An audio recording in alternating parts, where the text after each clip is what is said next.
Hello, fellow potters. Today I am sharing with you my dog's butt. Jojo, get down!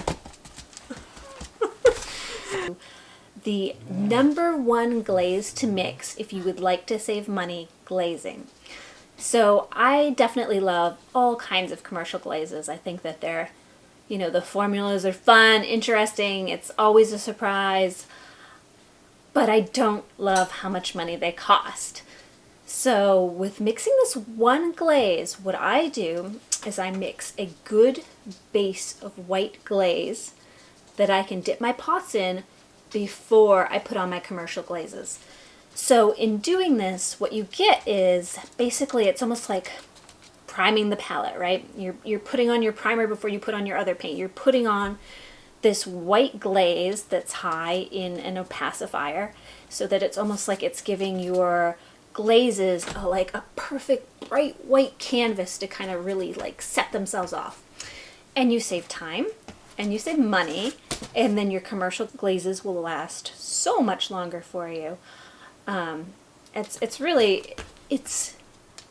It will change the way you work. It definitely will, and I highly recommend it. So let's get into it. All right, let's find that Studio White glaze recipe. We're on glazy.org, and I always go to glazy.org even if I found the recipe in some other location. So it might be a recipe in a book that I found. Sometimes I'll get one from Ceramics Monthly. But when I check out a recipe, I always want to see if there's anybody who's already made it on Glazy, if they've left a review, and what they thought of it. Kind of gives me an idea of what I can expect and whether it's worth my time to pursue it. All right, so let's go here. So on glazy.org, we are going to be looking for Studio White. Since I already know what glaze I'm doing, I'm just going to go ahead and enter it in.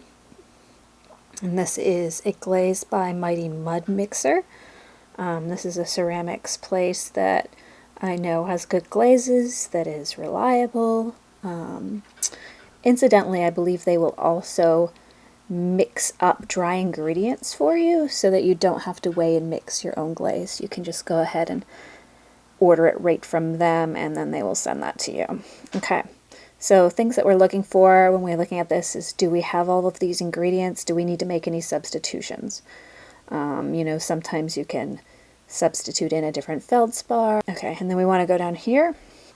We want to check and make sure that it's got a lot of good reviews, that people are actually using it, that it works. And then down here we're checking the expansion. 6.9 expansion is a really ideal expansion for BMix 5, so that's great. And the ratio here, 0.23 to 0.77, that's great. Ideally we're looking for 0.3 to 0.7. If it was wildly outside of those, then we'd worry, but if it's fairly close, you're good. Okay. Okay, so everything looks good. Let's go to print. We're going to make 4,000 grams of this recipe. And we do not need all of these things. All right, perfect. We're ready to get mixing. I know this looks like a scary mask, but it's really not that different from the ones we were wearing for COVID-19. The only real difference about this mask is it's a tighter fit around your face. So it's actually sealing to your head rather than just kind of having that air gap around the outside. So when you're working with silica, you want to make sure that you do have a mask that will seal to your face. Silica is something you can't get away from in ceramics. It's in every glaze, it's in your clay, it's the sand on the beach. You just don't want to breathe in the fine particles of silica. So, wear a mask. All right. Put this on.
here's our recipe for what we're mixing today. And I'm just going to give you a little tour. So these are outdoor charcoal briquette containers. And I keep my bags of chemistry in there. Now what I like about these is that they have a seal, so it's got like a rubber ring seal around it so that it keeps everything dry and it keeps everything secure. These also have wheels on them so they can come in and out.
Alright, now that our bucket's all mixed, we're looking at the consistency. It's kind of in between the milk and half. Alright, now that our glaze is the right consistency, we're dipping.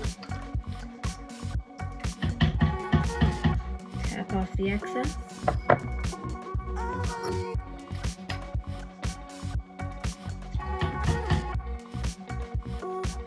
Now, because we're doing this Studio White base glaze, I'm only going to be putting on one layer of my commercial glazes.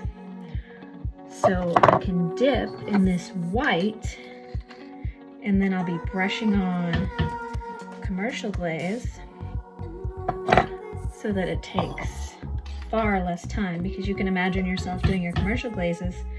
You're waiting in between each coat, and then once that's dry, you can do another one, and you end up with 3 coats, and by the time you've done your 3 coats and allowed 10 minutes for them to dry in between, you could have spent maybe a half an hour on a piece. And this way, you're getting a quick base coat, just a second dip,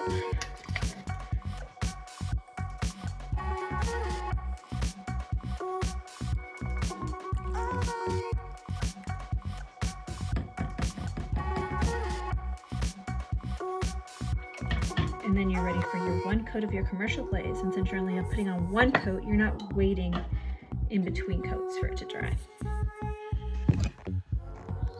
So I'm going to show you how I brush on a little bit of glaze here once it's already dried. So I'm just going to do a coat in the middle, and then just down the edge a little bit here, so that it doesn't run onto the shelf. And now this piece is glazed, so that's done. So the time that that one is taking to dry, I've already moved on and I'm doing something else so that I'm not waiting on any individual piece. So you're doing stroke and coat. Take one of your whites, just squirting it directly onto the white.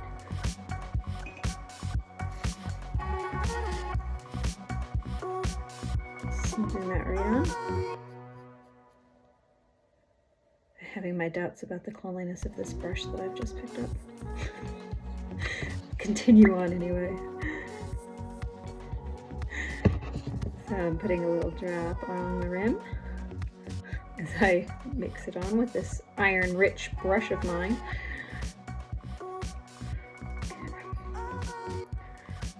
And that one's done. So you can go through pretty quickly when you're doing it this way rather than waiting in between coats. Definitely speeds up the process. All right, now that we've got this glaze all mixed up, let's go through and look at some of these costs and see if it's worth it. Look at the price breakdown of this Studio White glaze. The amount of money that the total recipe costed for the amount that I made was $18.78. When you're figuring out your costs per recipe, it becomes a little bit complicated because all of your recipes are going to be in metric, and then most of your costs at US stores are going to be in US prices per pound. So in this case, there's a little bit of extra behind the scenes math that I did to figure out these, where it's common that you will have a 50-pound bag of silica mesh in your studio. It's not so common that you would want that much bentonite. So these prices are for an amount that I think you would normally buy in your studio rather than the 50-pound bag price on all of them, because your ingredients are always going to be less if you're buying them in the 50-pound bag range, because people aren't having to measure it out and put it in a separate bag for you. So, but for that reason, some of the lower amount ingredients are going to cost you more per pound because you're buying in the smaller amount, if that makes sense. These costs are not including shipping. 50-pound bag of a dry ingredient, you're really going to want to pick that up in person along with your clay order for the month. All right, now that we've got the total cost of the recipe, let's see how much Mighty Mud Mixer would charge to mix it for us and just send us those dry ingredients. So Mighty Mud Mixer is charging $70 for the 5,000 gram dry batch. So that's a pretty good price, although for us, we spent about $20 mixing that glaze. So our 20 minutes in time was valued at around $50. I think that's pretty good. Something to consider.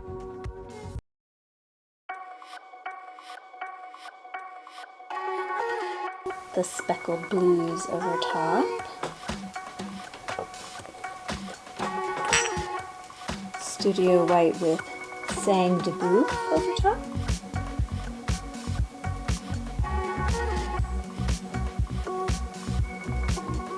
So this glaze on its own, I would be worrying about it running off and touching the kiln shelf. With it over white, I put it down to here, and then my kiln shelf stays safe.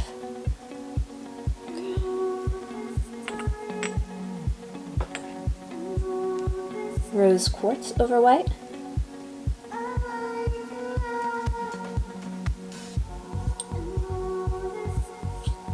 Cactus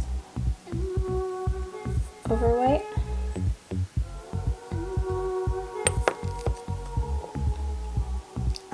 Textured kiwi over white.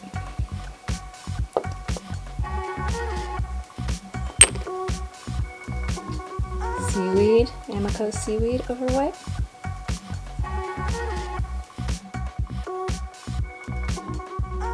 Floating blue over white.